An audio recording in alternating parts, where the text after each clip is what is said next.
Hello and welcome back to the channel. It's time to name my Voge Rally 300 because now this is the most famous Voge in the entire world. We got to give it a name, but I did a very silly thing, because over on the Facebook page, Helmet Head Talks, and also on YouTube itself, I put a post up turning around and saying, let's name the most famous bike in the world. And do you know what? I had a lot of responses, some very interesting names. So we're going to go through as many as I possibly can in this video, and at the end we are going to name the most famous bike in the world.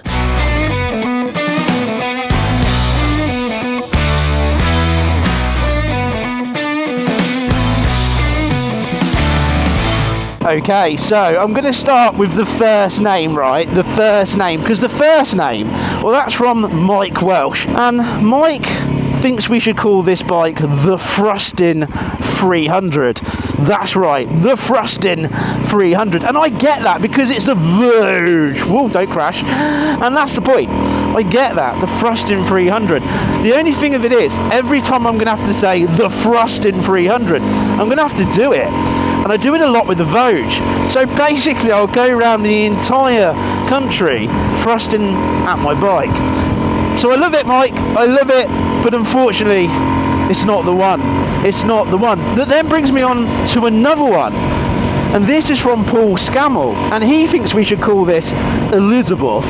Elizabeth, because Elizabeth was the first lady to ride around the world, and it should be in honour of her.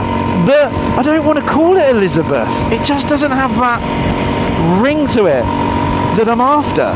So as I'm heading to my next location on my Voge, I wanted to tell you a few things that I've done to the bike, because you've watched this bike from birth out of the crate. You've watched it be run in on its first little adventure. You've watched it have its first service, and from the first service it came home and it hadn't left the garage. But the things that I've done to prepare it for something upcoming is, first things first, I've ACF 50'd the entire bike, but obviously not the tyres and the pegs and all the things that you shouldn't put ACF 50 on. But it's got its first layer of ACF 50. It's brand spanking new, and I want to protect it. I know I'm going to put this bike through a lot, and I know it's not going to last, but it's shiny and new, so it's ACF 50'd, protected, like a condom over your thing to stop things from happening. It is protected. And then the other thing I did, what I'm very proud of, because I did it myself in completely the 11 out of 10 way, and I wasn't standing there scratching my head messing around for ages at all in any way whatsoever, is I've decided to put some pannier racks on the back. And the pannier racks I bought on the back, I bought from AliExpress, because they were basically the cheapest around. And I've got them, and I've put them on because my Nomad system is just awesome. But because I want to do some interesting things on this bike, I was like, Joe, it'd be nice to have the Nomad system slightly pushed out a little bit, more protection sort of thing, and also protect the bike a bit. So I bought those amazing pannier racks, and I'm not going to say that they just scratched the entire time. Oh, what's down here? I like going on an adventure, not knowing where I'm going. I'm not going to say that they scratched the entire time, even when they arrived, because the paint on them was really thin. And I've had to go out and buy Hammerite paint and just paint around it to make sure they've actually got some protection on it at all in any way. I think I've just come down a virtually dead end. Oh, what's down there? Is that someone's house? Oh. Right. Huh? That's what I was thinking, yeah, I was looking going which way to turn around. Cheers, dude. Okay, now I'm heading back the way I should be headed. I want to talk about the final thing that I did on the bike, the final thing, and that is this accessory bar. Because this accessory bar, what I'm thinking is to mount the best smart screen ever on here, right? Have it on there, because you have all your navigation in perfectly in one place and all the stuff going on there, and it will just suit that look even better. That's kind of what I'm thinking. So they're the things that I've done. Accessory bar, I've done that. Oh, and I've almost forgot, I did another thing as well. I put sort of the side stand, like feet extension thing on. Looks very cool with the gold going on there. I put that on there because, again, if I'm taking this down trails and muddy bits, I don't want the thin bit, I want the thick bit to hold it up. So like I said, I'm preparing it for an upcoming trip. Go, go, go, go, go, go, go! Power! Woo-hoo-hoo-hoo! Yes! Okay, so I also did buy something else that's really, really cool, but I want to go through 2 more names, because TJ for this bike should be called Norman. No. And then another good friend of mine, Twist and Go. Well, he turned around and said, the Cannon Crusher. I like it. But no. Okay, so my next purchase that I've bought, the ultimate purchase, because when I'm out and about, a man of my stature, a British lord, always likes, well, do you know, the finer things in life. And I was like, I want Italian coffee. And to have Italian coffee, I must have a coffee maker. This is right. I bought myself, didn't get sent this, I bought myself the most expensive coffee maker in the world. Okay, I don't actually know what I'm doing, but I had to buy this as an extra thing for my coffee machine, because apparently it's got too much pressure and you have to hold it above something or other, and there is no way in a million years I'm waiting for it to heat, pressurize and ejaculate coffee into the cup. So I don't know how does this, oh, this works quite simply, obviously. Right, let's pop this here. Let's go and get the rest of the gizmos. I mean, how cool is the Nomad system? Buy this, by the way, from motogb.co.uk, and there's all the links down in the description to have this same system, but I've got to admit, I love it. So inside here, I've got the Equerre, and then here is the coffee machine Bimbastic 2000 that apparently will make me the finest brewer in the world if it doesn't explode. And I think, yeah. Oh no, and of course we need the coffee. I mean, this is simple, right? Because this is my new way of life, drinking posh coffee, out on adventures on the most amazing bike in the entire world. Right, yes, we have one of these, look, one of these things. And then this is really easy, because all I have to do is unscrew this. Oh yes, good screwing. Always makes you feel better in the morning. Pop this little thing into this little thing. Really don't know what I'm doing. Where does that go? That goes this way, this slot's in there, this slot's in there, tight as a nun's crutch. And then all I have to do from there, apparently, is pop this on here. Oh, that doesn't work. What? Can we angle it? Yes, we can angle it, right? Oh no, because that's not going to work either. Oh, poo bums. I might have to hold it like a peasant. Oh. Supposed to be really cool and awesome like me. Improvise. We'll scratch this bit here. We'll wedge all this stuff in there. It'll be fine. No one will notice. It'll be fine. Right, let's pop that there. And then we just take off the top. Nobody can see the bits wedged in there. An open aqua bottle. Pour in some water in the top. Loads of water. More water, past the full line, be fine. Pop that back on top. Oh yes. Now this is the really clever thing, right? Don't stop moving. I have to hold down this button here, turns it on, and then I have to hold this down again, and then we just wait for it to prepare itself. Stop moving. We need more things to wedge. We'll wedge you there. We just wait now. Just wait patiently for this to boil me a fresh brew of amazing Italian espresso, baby. Stay. So I am patiently waiting for this to boil. It's at 16 degrees. Let's have a quick flick through here. Look at some more names. So Steve Terrier, you turned around and said, let's call it Real Tough Toys. Okay, moving on from that, what else have we got here? We've got Simon's decided to call it Hugo Voge. So Hugo Voge. Oh my days. I love it, honestly. I absolutely love it. There is so many. I'm going to flip through. I do apologise to some people. I'm not going to be able to get all these done today. I like this one, right? Let me just grab you here. Let me just show you the bike while that's doing its weird thing, and hopefully it won't blow over. Look at this, right? We go, oh, hello. Stay there. A bit more level. There you go. That's better, isn't it? Right, ready? Are you ready for this? According to Martin, this should be called Tonka. He officially wants to call this Tonka, like a Tonka toy. This is a stallion, my friend. A stallion, a beast, not a Tonka. If I thought Tonka, I think it's all Tonka. Anyway, we're not calling it Tonka. So now Bruce Groom wants to call it, what's he want to call it? Oh, he wants to call it this. He wants to call it Madly after Madonna. Madly after Madonna. And then we've got Jenny that wants to call it Jedi. Yeah, I'm not doing that. Oh shit. Oh. I mean, it's still boiling. Don't worry. My cardboard thing didn't work. Okay, let's No, I'm losing my coffee. Pop you there. You need to go there. Oh, stop blowing away. Yes. I don't want stingers. I am mother. One of them. Ha. Ouch. Ha.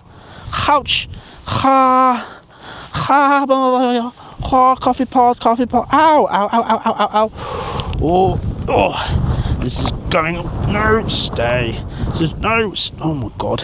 Oh my gosh. Oh no, I'm losing my coffee pods. Ow. I need bits of wood again. Hang on. Yes. Okay. You need to stay there. Yes. Oh, 57 cents. No! Oh, I got you. You need to go there. It's fine, right? It's fine. Right. Let's move on. Okay. Psychic Solo wants to call it donkey, because according to him, I'm hung like a donkey. Nothing to do with that. This will just go up any mountain pass. You know, you could possibly throw at it whatsoever. What else have we got here? We've got Mark, who says Jeremy, after Jeremy Clarkson, the best in the world. Didn't steal that from him at all in any way. Bernard, also from Michael. I don't know why Bernard. Is there a reason? No, because the survivalist Mikey is as special as I am. What else we got? We've got Paul that says it should be called Victor. I mean, Victor's quite a nice name, to be fair. I quite like Victor the Voge. But it's not the one. Wow. And then we've got Sir Walter. I mean, do you know what? Lord Helmet Head and Sir Walter going off on some like crazy adventures together. I mean, are you a Sir Walter? Nah. So this is at 76 centigrade. I mean, this isn't taking long at all to make this delicious coffee in any way. Right, I'm going to move over now because it's getting a bit crazy. We're going to move over to, well, the YouTube post. We've done the Facebook post, the YouTube post. Right, what have we got here? Somebody just says, call it Mike. No. And then what else have we got on here? We've got 2 lightning strike or night viper, like it's going to come in the middle of the night and spank you. What else have we got on here? Voge for the road. Okay. Venom, like the one with the big mouth and the big tongue that likes to lick things. Interesting. And then here's a suggestion. Vulcan free. Now, I'm going to get this wrong, right? Just bring you over here a second. That's still boiling. I'm going to probably get this wrong. They thinking like Vulcan as in like Star Trek Vulcan. I need to try and get you level because I'm not going to adjust. Because I do things now in as many possibly little takes as possible because it's a new thing, this one take walking around stuff. Here we go. So, Vulcan. For me, I just look like a Klingon. If you watch Star Trek, you'll know exactly what I mean. And then, of course, there's Vinny Voge, after Vinnie Jones, I'm guessing. And to be fair, he's a tough old man, isn't he, these days? And he owns a farm. Man that owns a farm's always cool as well. Yeah, right. Do you know what? It's just none of them are working for me. I'm sorry. I mean, I love the suggestions. Absolutely love the suggestions. And there is many more as well. I think it's time to hopefully watch this go explode and explode and pour me the perfect espresso. Oh, it's making a noise. Quick, it's making a noise. Look, it's ejaculating into the cup. It's going everywhere. Is that it?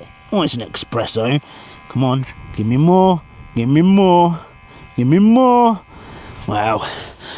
Are you ready for the espresso beautiful view moment that was smoothly filmed in every single way? I can confirm, because I have tried it at home and it literally was exploded everywhere. It hasn't done that. It has poured me, look, a delicious Italian espresso with the most beautiful view. It's Icebrook Reservoir, and I always come here to film stuff. If you ever do, pop by, you might even see me. But anyway, you ready for this?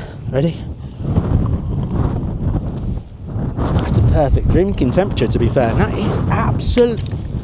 Oh, something else just fell on the floor. Never mind.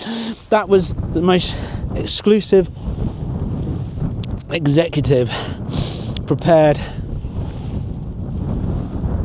delight of espresso coffee in the world. Do you know what? Joking aside, it's actually really tasty. I can see me drinking a few more of these, just not on top of a windy hill with everything blowing everywhere. Okay, back on the road. Okay, so look at it. Look at it. What a beast. What a beast. And it needs the right name, doesn't it? It needs the right name. Let's mount the stallion. Oh, yes. Proper sexily done there. Right, let's fire up the Quattro. Oh, yes. Now, the reason why I'm getting it ready, because one, it's my channel bike and I want it in the perfect setup in the world. Literally, at probably the worst time to go riding, right around the middle of December, I'll be heading to the New Forest Way to do a little bit of trial riding. A few things, a few green lanes, stuff like that, sort of bedding the bike in and the experience in with it. And I'm going to be hanging out with my good friend Mikey, the survivalist, because basically it's his 50th birthday and he's invited me to his party, and I'm like, well, I'll come, but we need to make it 11 out of 10. So he's got a Voge Rally 300, so together with Voge Rally 300 green laning all over the place, I'm looking forward to it. He's already organised me a 9-acre cottage bunk bed thing. Anyway, it sounds absolutely awesome, so I can't wait to go and hang out down there. That's what I'm getting ready for. That's the first warm-up adventure, probably the last one. It will be the last adventure for me of 2025. That brings me on to 2026. Now, I kind of said a few things to MotoGP, as in, you know, some of the things I might look at doing in the future, etc. Well, they've taken, especially one of them, as gospel. And when I was at the Motorcycle Live, a certain Mr. Rod basically went around going, oh, he's about to go and do this on the Voge Rally 300. I was like, whoa. I was just chatting about potential ideas. I said, no, you're going to go and do this. So yes, they might be that I'm going to take this Voge Rally 300 on something absolutely insane in 2026. But anyway, I'm not going to spoil any of that stuff. Now you're dying going, come on, what are you going to do on it? Oh, trust me, it is seriously cool. Oh, schmocking. Woo! Phew, that stinks. Right, we need to find the perfect location, don't we? The perfect location. And let's give this bike the name that it deserves. Oh, do you know what? Another thing that's really cool, when I was chatting away to MotoGP, and also Luke's a guy that sorts out loads of their stuff as well. Now, they were talking about the tyres, and they said, well, if you're going to do some trial riding, shall we stick on some tyres? I was like, no, I want to stick with the standard tyres in the beginning. And they were like, cool, well, you know, these are more on-road, off-road, you know, they're not completely, and if you're going to go down, you probably want about sort of 80% off and 20% on, and all this stuff. I said, no, it'd be cool. Well, we've just had a lot of rain, right? An incredible amount of rain, where things are flood, red weather warnings a lot. Well, this down here is a road that no one would recommend going down, basically. No one would recommend going down it after this amount of rain, not unless they're insane. Well, why not, eh?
I've got it. I've got the perfect name because, well, this bike, well, it's got to be dependable. That it is. It's got to be something that you can go, this is the task, this is what I need you to do. Be with me on this one. The bike that will not leave my side and let me down. It has to be that steed that you can stare at and go, do you know what? It's dependable, it's reliable, it's going to look after me, and we're going to do amazing stuff together. But most importantly, it's got to be able to put up with a plonker. It's got, doesn't it? I mean, this machine's got to put up with me throwing everything I possibly can at it. So, are you ready for the perfect name for my new channel bike? The Voge Rally 300 from now on is going to be named Rodney. I mean, come on, Monge 2 Rodney. That is the perfect name for this awesome steed.